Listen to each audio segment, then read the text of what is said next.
పాకిస్తాన్ని స్వాధీనం చేసుకోవాలి, పీఓజేకేని స్వాధీనం చేసుకోవాలి అని చాలామంది మాట్లాడుతున్నారు.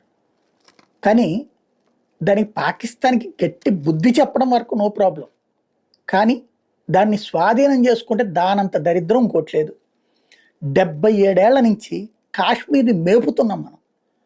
భారత శత్రువులు, భారత్ అంటే అనుక్షణం మీరేంటి భారతదేశం నుంచి వచ్చారా అని అడిగేటటువంటి ప్రజలు అక్కడ. కానీ వాళ్ళని మేపుతున్నాం.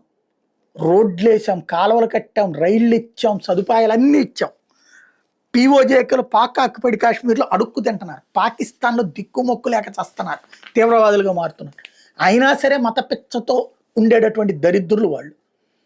ఇప్పుడిప్పుడు కొద్దిగా మారుతున్నారు. ఒక 60-70% మారారు. ఇంకా 30% మంది అట్లాగే ఉన్నారనడానికి సాక్ష్యం మన పహల్గావ్ దాడి. అదే సందర్భంలో వాళ్ళల్లో ఈ మత పిచ్చ అనేటటువంటిది పోదు.